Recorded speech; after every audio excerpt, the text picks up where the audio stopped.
ನಮ್ಮ ಗೂಳೂರಿನಲ್ಲಿರುವಂಥ ಶಿವನ ದೇವಸ್ಥಾನ ನೋಡಿ. ಇದು ನಮ್ಮ ಗೂಳೂರು ಕೆರೆ ಇದೆಯಲ್ಲ, ಕೆರೆ ಥರ ಇದೆ.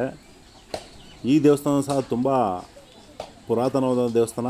ಇದರ ಇತಿಹಾಸ ಬಗ್ಗೆ ಮುಂದೆ ಹೋಗಿ ತಿಳ್ಕೊಳ್ಳೋಣ ಬನ್ನಿ ಏನಿದೆ ಅಂತ.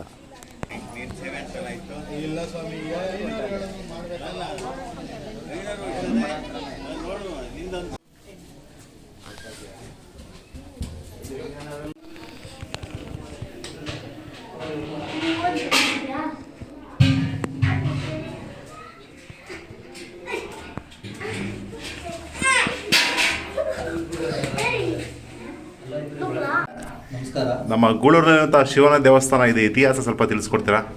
ಇದು ಸುಮಾರು ಒಂದು 800 ವರ್ಷ ಹಳೆಯ ದೇವಸ್ಥಾನ ಇದು. ಈ ಲಿಂಗನ ಕಾಶಿಯಿಂದ ತಗೊಂಡ್ಬಂದಿದ್ರು. ಹೌದಾ? ಇದನ್ನ ಈ ತರ ತಿರುಗಿಸಿದ್ರೆ ಫುಲ್ ತಿರ್ಗತ್ತಂತಿದ್ದು. Okay okay. ಸೊ ಇದು ಅಲ್ಲಿಂದ ತಂದು ಪ್ರತಿ ವರ್ಷ ನಾವು ಪೂಜೆ ಮಾಡ್ಕೊಂಡು ಬರ್ತಾ ಇದೀವಿ. ಈಗ ಶಿವರಾತ್ರಿಗೆ 4 ಯಾಮದು ಪೂಜೆ ಇರುತ್ತೆ. ಹೌದಾ? ರಾತ್ರಿ ಎಲ್ಲ ಅಭಿಷೇಕ, ನೈಟ್ ಜಾಗರಣೆ ಫುಲ್ ಜಾಗರಣೆ ಇರುತ್ತೆ.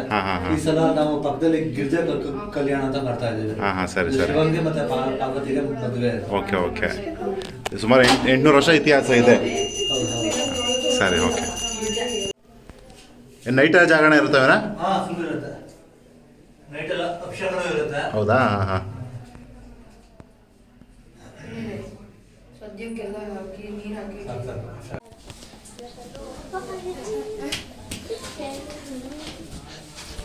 ಓಕೆ, ಆರಾಮ.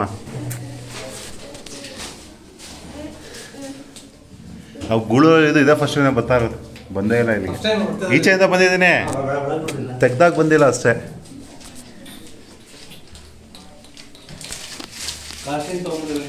ಹೌದಾ? ಹಾಂ. ಸುಮಾರು ಎಷ್ಟು ವರ್ಷ ಇತಿಹಾಸವನ? 800 ವರ್ಷ ಇತಿಹಾಸ. ದೇವಸ್ಥಾನ. ಹೌದಾ? ಸರಿ ಸರಿ. ಅಪ್ಪನ ಕಾಲದೆಲ್ಲ ಅಪ್ಪರೆಲ್ಲ ಸೇರ್ಕೊಂಡೆಲ್ಲ ಸರಿ ಮಾಡಿದ್ರು. ಇವಾಗ ನಾವು ಮಾಡ್ತಿದ್ದೀವಿ. ಅದೇ ದೇವಸ್ಥಾನ ಸರ್, ನಿಮಗೆ ಗೊತ್ತಿರಂಗಿದು? ಇದು 800 ವರ್ಷ. 800 ವರ್ಷ ಹಳೆ ಇದು. ಯಾರು ಇದು ಇತಿಹಾಸ ಇನ್ನೆಲ್ಲ ಏನಾರ ಗೊತ್ತಾ? ಹೇಳ್ತಾರೆ ಕಾಲ್ನಡಿಗೆಯಲ್ಲಿ, ಕಾಶಿಯಿಂದ ಕಾಲ್ನಡಿಗೆಯಲ್ಲಿ ಆ ಕಾಲದಲ್ಲಿ ಇರ್ಲಿಲ್ವಲ್ಲ, ಕಾಡು ಮೇಡು ಪಾಸಾಗಿ ನಡ್ಕೊಂಡು ತಂದಿರೋರು. ಹೌದ್ರಾ? ಪ್ರತಿಷ್ಠಾಪನೆ ಮಾಡೋದಕ್ಕೆ ಒಳಗಡೆ ಎಲ್ಲ ಲಿಂಗುನಾ? ಈಶ್ವರ ಲಿಂಗ. ಓಕೆ.